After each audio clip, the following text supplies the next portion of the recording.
받을까 이런 생각을 해보았습니다. 최근 우리나라의 한 조사 기관에서 2023년과 이 즈음쯤에 한국에서 가장 신뢰하는 종교가 무엇인가 라고 하는 것을 조사를 했습니다.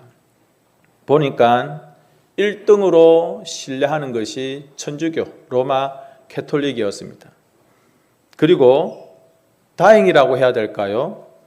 기독교가 16%, 그리고 불교가 15%.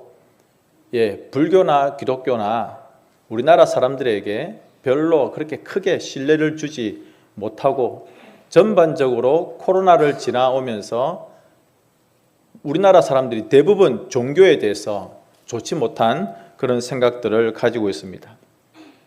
우리 학생들 지난 며칠 동안 기말고사 친다고 수고가 많았을 것입니다. 학교에서 공부를 잘해서 성적이 좋으면 성적으로 인정을 받는 친구가 있습니다. 그렇죠? 어떤 친구는 또 그림을 잘 그리면 그림으로 인정받아요. 노래를 잘 부르고 K-팝 춤을 잘 추면 그것으로 인정을 받고 실력을 칭찬받아요. 그런데 우리 그리스도인들은 어떤 인정을 받아야 될까? 우리 그리스도인들은 지역 주민들에게 어떤 평가를 받고 있을까? 세상 사람들이, 우리 옥산 주민들이 우리 교회를 바라보는 시선과 마음은 어떠할까? 여러분, 이거 굉장히 중요한 일입니다. 실력으로, 인격으로, 성품으로 우리 그리스도인들이, 그리고 우리 옥산교회가, 그리고 한국교회가 과연 이 시대에 인정을 받고 존중을 받고 있는가? 우리는 주변에서 실력 있는 사람을 좋아합니다. 능력 있는 사람에게 박수를 보냅니다. 훌륭한 사람에게 존경을 표합니다. 그런데 믿지 않는 불신 세계에서 교회를 어떻게 바라보고 어떻게 인정하는가? 저는 우리 마을에서 마을 주민들에게 존경을 받는 옥산교회 목사인가? 우리 교회 장로님들과 집사님들과 권사님들은 우리 옥산 마을에서 과연 존경받는 장로님이고 권사님이며 집사님인가? 우리 교회 성도들은, 우리 교회 청년들은, 우리 교회 어린이들은 학교나 직장이나 사회에서 과연 존경받고 존중받으며 인정받는 그리스도인인가라고 하는 것이죠. 저는 오늘 이 말씀을 통해서 지금부터 2600년 전에 살았던 다니엘이 그 우상과 그리고 세속 문화에, 이방 문화에 잔뜩 찌들어 있었던 그 바벨론 시대에 어떠한 사람으로 그 시대를 살았는지 살펴보고자 하는 것입니다. 첫 번째로는 벨사살 왕이 큰 잔치를 베풀었습니다. 친구 여러분, 오늘 그림 보이죠? 네, 그림을 잘 보세요. 바벨론이라고 하는 큰 나라에 벨사살이라고 하는 왕이 있었습니다. 왕이 잔치를 벌였습니다. 근데 잔치를 벌였는데 술이 있어야 되죠. 근데 이 술을 그냥 술잔에 먹는 것보다 자기가 전쟁에서 이긴 나라에 그 물건들을 가지고 와서 그 잔에다가 술을 부어 먹는데 유다 나라에서, 이스라엘에서 빼앗아온 그릇에다가 술을 부어서 술을 마셨습니다. 여러분들이 꼭 기억해야 될 것은 이스라엘에서 가져온 그 그릇들이 부잣집에서 가져오고 돈 많은 집에서 가져온 게 아니라 하나님의 성전에서 예배드릴 때 드리는 그런 물건이었습니다. 하나님께 바쳐진 거룩한 그 그릇들을 이 임금이 벨사살이 자기 술 마시는 데 사용했다는 것이죠. 그런데 또 우리가 이해할 수가 없는 것은 이 당시에 이 바벨론은 전쟁을 하고 있었습니다. 자기 나라의 군인들은 지금 적들과 전쟁하고 있는데 임금은 궁궐에서 술잔치를 베풀고 있고 그 술잔은 하나님께 예배드리던 그릇들을 가지고 와서 그렇게 술을 부어 마시는 것입니다. 그런데 아주 기절초풍할 일이 벌어졌습니다. 벽에, 어디에? 벽에 임금이 술 마시고 놀고 있는 그 왕궁 벽에 손가락이 나타나서 글씨를 쓰는 겁니다. 이 무슨 일입니까? 술을 너무 많이 먹어서 취한 게 아닙니다. 자기 눈앞에, 그리고 거기에 있는 모든 사람들이 본 앞에 손가락이 나타나서 벽에 글씨를 쓰는 것입니다. 임금이 너무 놀라서 똑똑한 사람들을 다 불러 모았습니다. 누구든지 저 글을 한번 읽어보아라. 누구든지 저 글을 한번 해석해보아라. 그런데 그 바벨론 나라 제일 똑똑한 사람들이 많고 제일 지혜로운 사람들이 많은 점쟁이도 부르고 술사도 부르고 마술사도 불러가지고 저 글을 한번 읽어봐라. 저 글이 무슨 뜻인지 해석해봐라 해도 아무도 할 수가 없었습니다. 그래서 이 벨사살 왕이 상을 걸었습니다. 누구든지 저 글을 읽으면, 누구든지 저 글을 해석하면 이 나라의 세 번째 높은 사람으로 만들어주겠다. 자기가 왕이고, 그리고 자기 밑에 그 세 번째 되는 높은 자리로 올려주겠다. 또 금으로, 뭐라고요? 금으로 목에다가 걸어주겠다. 여러분, 금목걸이 정도가 아닙니다. 금사슬. 요즘 금값이 얼마나 비쌉니까? 그렇죠? 우와, 금으로 목걸이 정도가 아니라 사슬을 만들어서 목에 걸어주겠다. 나라에서 세 번째로 높은 자리에 올려주겠다.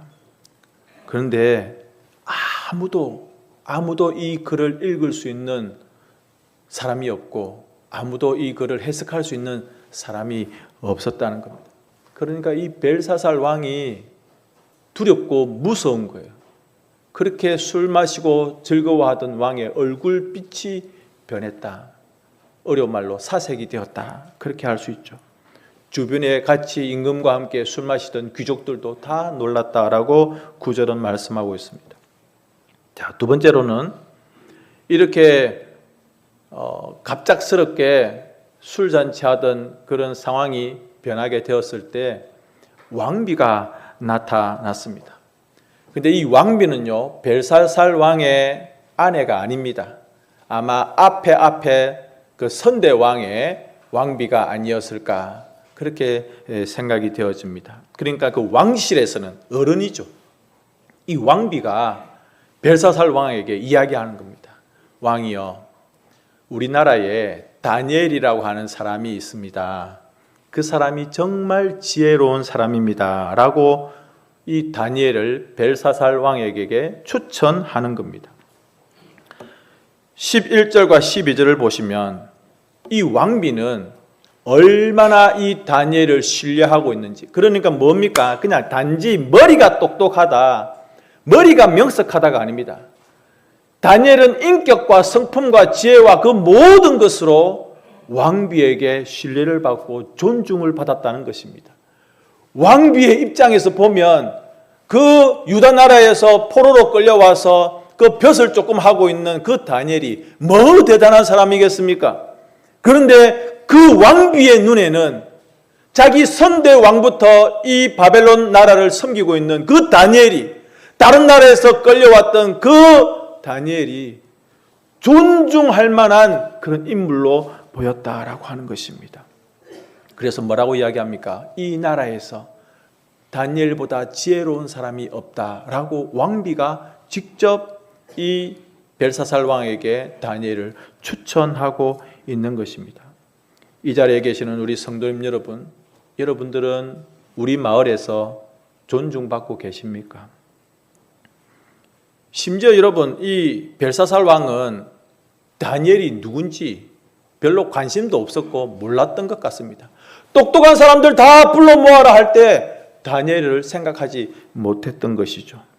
다니엘이 얼마나 지혜롭고 얼마나 가치 있는 인물인지를 전혀 알지 못했던, 그저 자기 욕심대로 살았던 아주 세속적인 왕이었습니다. 그런데 적어도 이 왕비는 다니엘을 극찬하고 있습니다. 그는 가장 지혜로운 사람이고 그는 선대 왕부터 우리나라의 정말 귀한 인재다라고 이야기를 하는 것입니다. 성도님 여러분, 저는 이 자리에 계신 우리 모든 성도님들이 정말 이 사회에서, 우리 마을에서 존중받고 존경받는 그런 한 사람 한 사람이 되었으면 좋겠습니다. 아멘이십니까? 그런 마음을 가지십시오. 제가 우리 마을에 와서 제일 처음 한 것은 이사한 다음 날 마을 주민들을 찾아뵙는 것이었습니다. 새로 옥산교회에 온 목사입니다. 선물을 드리고 인사를 합니다. 그리고 지금까지 4년을 지나면서 마을 주민들께 꼭 인사하고 선물을 드리고 인사하고 선물을 드립니다. 적어도 저는 마을 주민들이 옥산교회 목사가 참 괜찮다라는 정도의 말을 들을 수 있도록 노력하고 있습니다. 여러분들은 마을 주민들에게 어떤 인정을 받습니까? 에휴, 그 사람 교회 다닌다고 에휴, 이렇게 고개를 흔드는 사람이 되어서는 안 됩니다. 무엇이 막히죠? 복음이 막힙니다. 무엇이 막히죠? 전도가 막힙니다. 한국 사람들에게 신뢰받는 종교를 말할 때 로마 가톨릭이 1등이라니까요. 사회에서 하는 일들은 교회가 더 많이 해요. 가난한 사람들을 돕고 어려운 자들을 돕고 모든 면에서 교회가 제일 많이 합니다만은 그러나 인정을 못 받고 존중을 못 받는 것. 우리 교회, 우리 성도님 여러분 각자는 어떻습니까?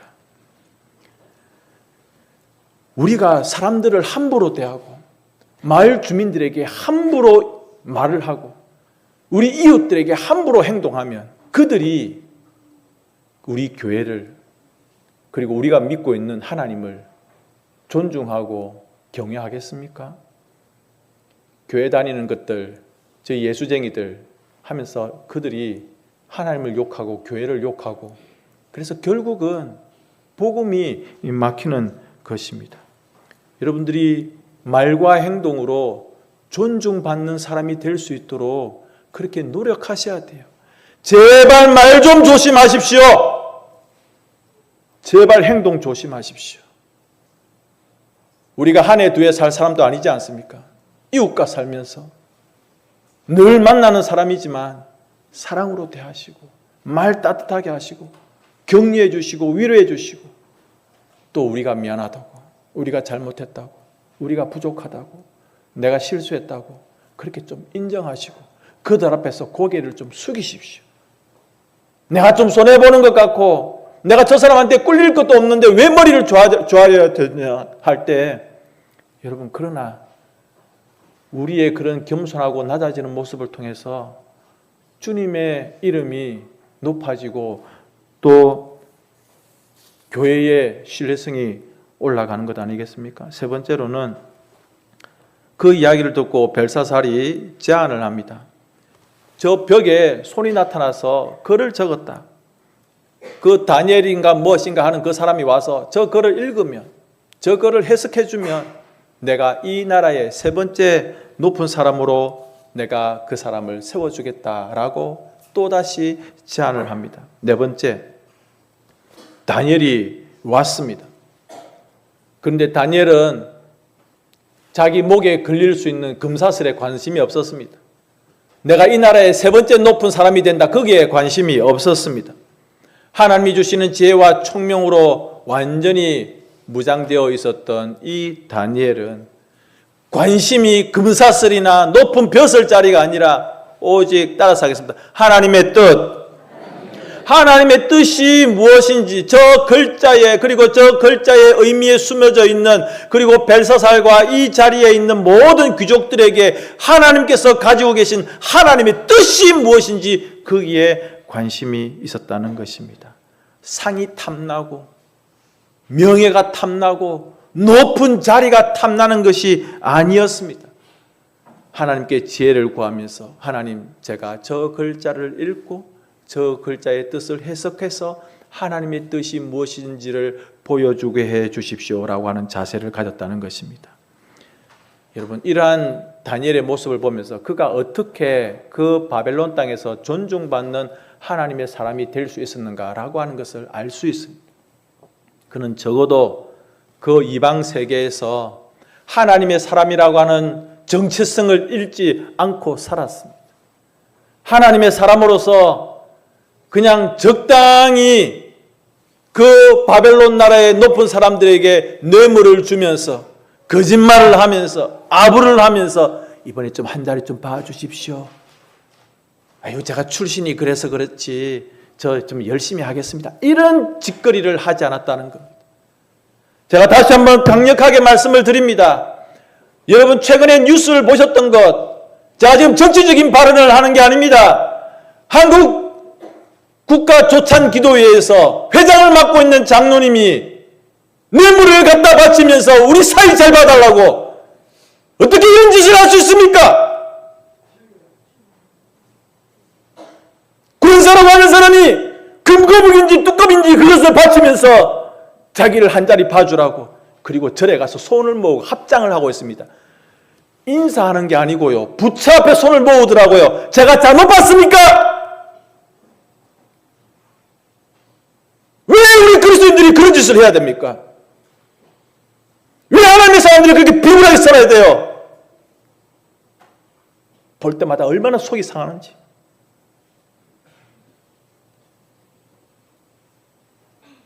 청년 여러분, 정신 똑바로 차려야 됩니다. 여러분들이 살아갈 세상이 그렇습니다. 우리 부모님과 어른 세대들은, 우리 믿음의 선배들은 가난했지만 신앙인의 자존심을 꺾지 않았습니다. 일제의 태양신 앞에서도 무릎을 꿇지 않았습니다. 그렇게 살아가니, 다니엘이 그렇게 살아가니 왕비도 인정하고 그 시대 속에서도 하나님의 사람으로 지혜와 총명이 뛰어난 사람이 될 수 있었던 것입니다.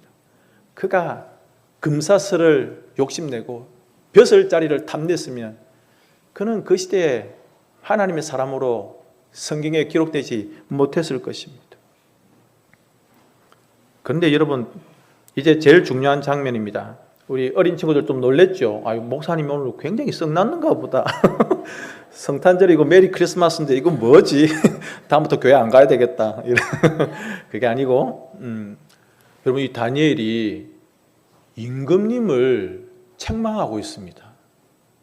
대바벨론 제국의 황제를 책망하고 있습니다. 여러분, 이거 얼마나 두렵겠습니까? 그런데 하나님의 뜻이 분명하니 책망을 하는 겁니다.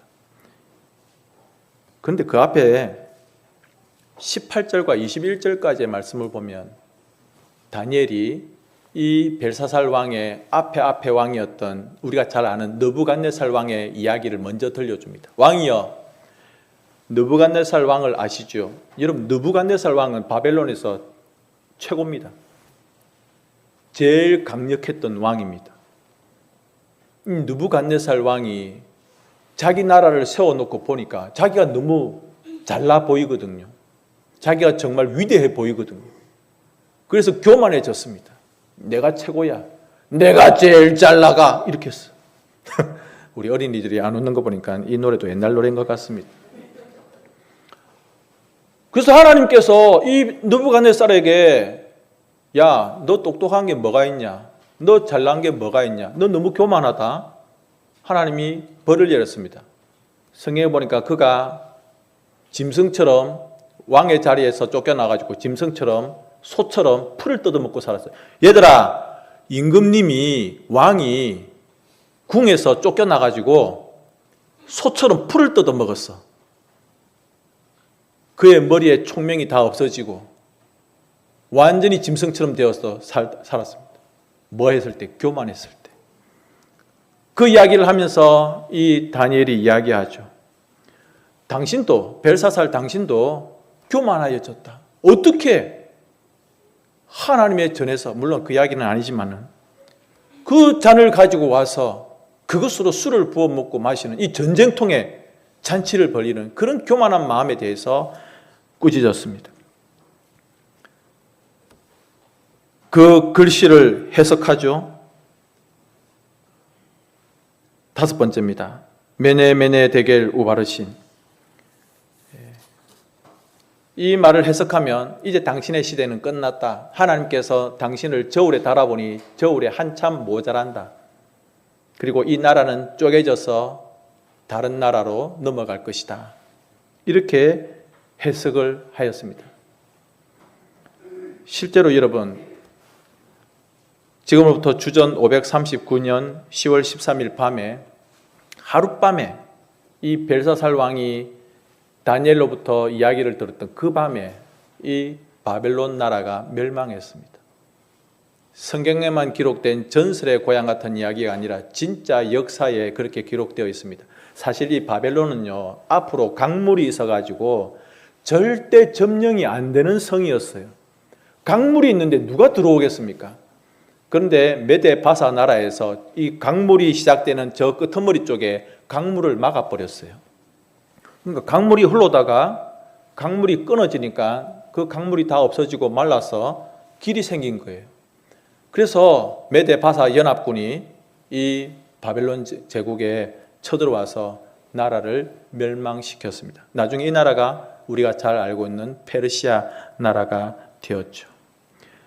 여러분, 바벨론이라고 하는 이 나라를 다스리려고 하면은 굉장히 지혜로워야 돼요. 그런데 오늘 성경에 보면 이 벨사살 왕은 절대 지혜롭지 못했고 교만했습니다. 하나님의 성전에서 가져온 것이 아니라 빼앗아 왔죠. 그리고 그 잔에다가 술을 부어 마시는, 얼마나 교만했으면, 얼마나 완악했으면 하나님을 하나님으로 인정하지 못하는, 우리가 전쟁에서 이긴 것이니까 우리 신이 하나님을 이겼다, 이스라엘의 하나님을 우리 신이 이겼다. 그때는 전쟁에서 이긴 왕이, 이긴 나라가 최고였거든요. 그런 생각을 가지고 있었습니다.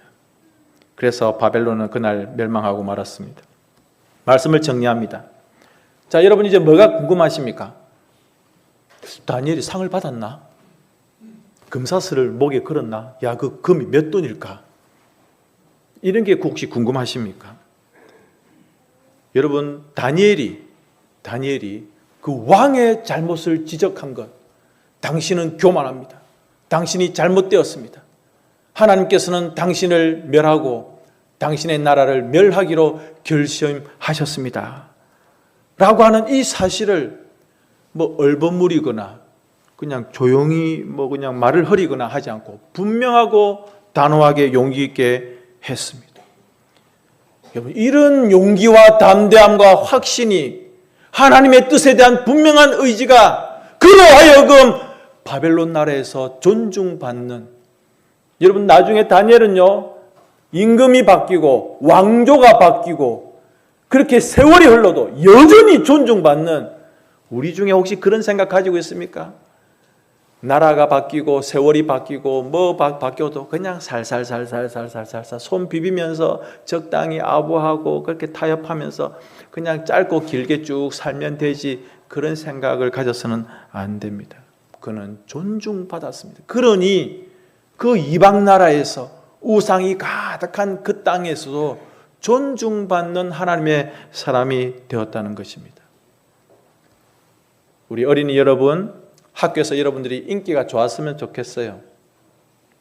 우리 중고등부 친구 여러분, 학교에서 여러분들이 정말 인기 좋고 그런 친구가 되었으면 좋겠어요.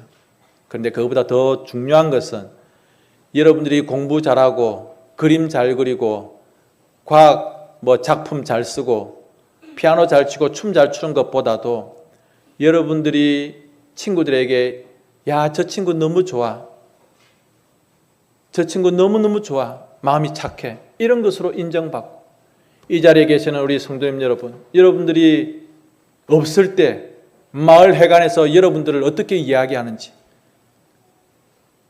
옆집 사람이 우리를 어떻게 이야기하는지,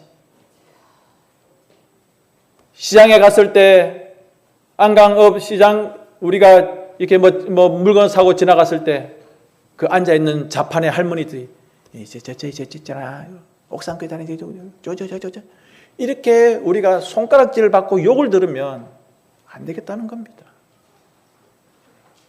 내가 돈이 없어도, 내가 좀 번듯하게 차를 못 끌려도, 우리 집 평수가 좀 작아도 좀 말이 그렇지만 좀 짜치게 살아도 저 사람 참 좋다. 저 사람 교회 다닌다. 어느 교회? 옥상교회 다닌다. 이 정도는 돼야 됩니다. 저는 더 열심히 하겠습니다. 마을 회관 찾아뵙고 어른들 손 만져드리고 그분들 아이고 내 교회 못 갑니다 목사님. 괜찮아요. 괜찮아요. 하면서 찾아뵐 겁니다. 우리 교회에서도 가난하고 힘들고 아프고 어려운 분들 찾아갈 겁니다. 아유 우리 목사님은 뭐 우리 집에는 신방도 안 오고 신방 안 가는 게 좋은 겁니다.